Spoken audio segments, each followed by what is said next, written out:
Navigating the library databases can be challenging when you're starting research for the first time.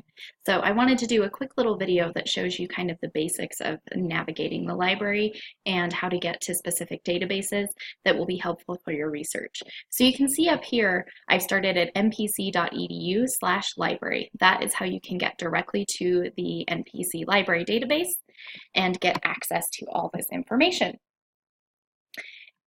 To get started, we are going to look at research resources. And from there, you can see there are a variety of different resources available to you. For now, we're going to focus on databases and e-resources. So we'll go ahead and open that.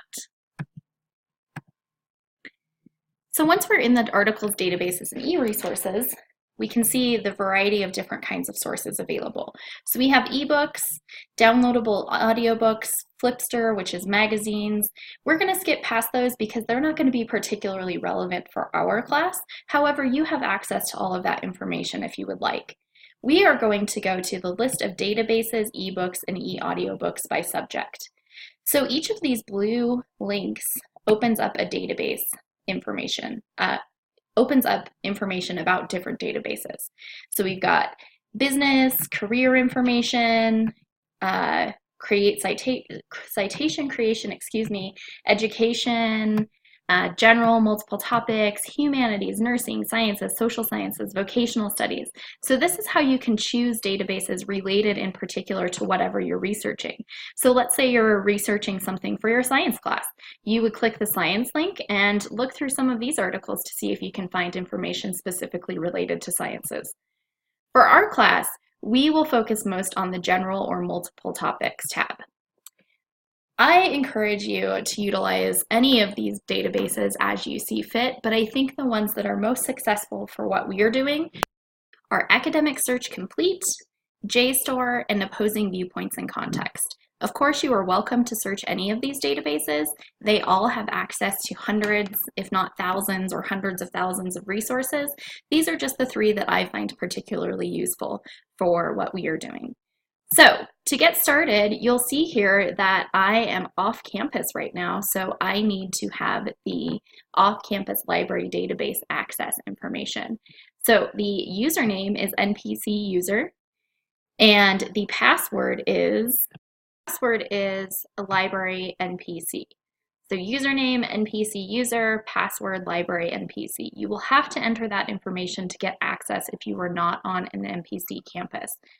So I would recommend just saving it in your browser like I have here, and then you'll be able to click login and you'll get access to the database.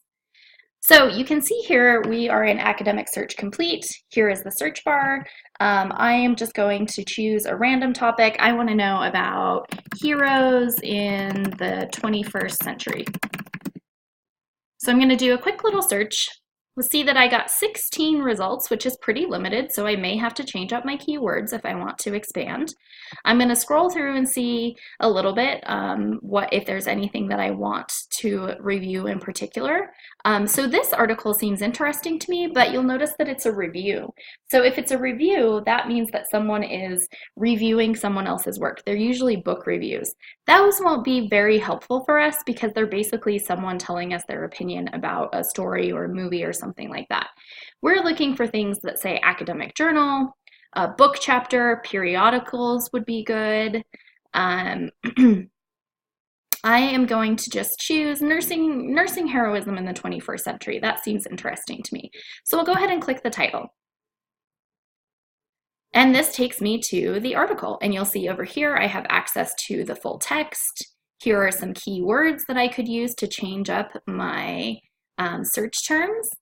And here is an abstract, which is basically a summary of the article. So I encourage you to read the summary of the article before you jump into the full text, because you may find when you're reading the summary that it's not really that interesting to you and you don't want to continue. And you've only wasted a little bit of time reading the summary as opposed to reading 8 pages of an article.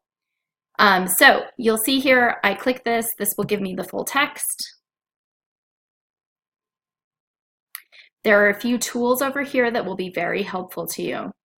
One of them allows you to email articles to yourself. So if you're off campus, or excuse me, if you are on campus and you need to save the article, emailing it to yourself is a great way. You can save it to Google Drive. You can add it to a folder. This is the button that is super important. So if you click the Cite button, you will see it pulls up a whole bunch of citation formats. We use MLA in this class, and here you go. You have your works cited entry all formatted, all perfect for you. All you have to do is copy and paste this into a Word document, and you've got your works cited entry. So that's something that should be very helpful to you. As well, you can keep a running list of sources that you've looked at just in case you lose a resource or you get disconnected from the internet. So this is Academic Search Complete. The other two databases that I recommended were JSTOR and Opposing Viewpoints in Context. I'm just going to show you what these look like. I'm not going to do a search because the search function is basically the same. You just choose some keywords and click search, and you will get some results. You'll have access to the same citation information, the ability to email it to yourself as well. And again, here we have another database. This one breaks it into, tells you what kinds of sources you're getting back, so that can be very helpful. So see, we've got academic journals, biographies, viewpoints, which are opinionated pieces, primary sources, which comes directly from the source, so like a journal or a diary, reference, so like encyclopedias, audios, videos, websites, magazines, news. We've got so much information here. We definitely would want to change up our keywords. So that is a little bit about navigating the library databases. I hope that this video was helpful for you. If you have concerns about navigating the databases, I encourage you to contact your librarian at your location because they are the experts in this field. And as well, you can contact me and I will be able to help.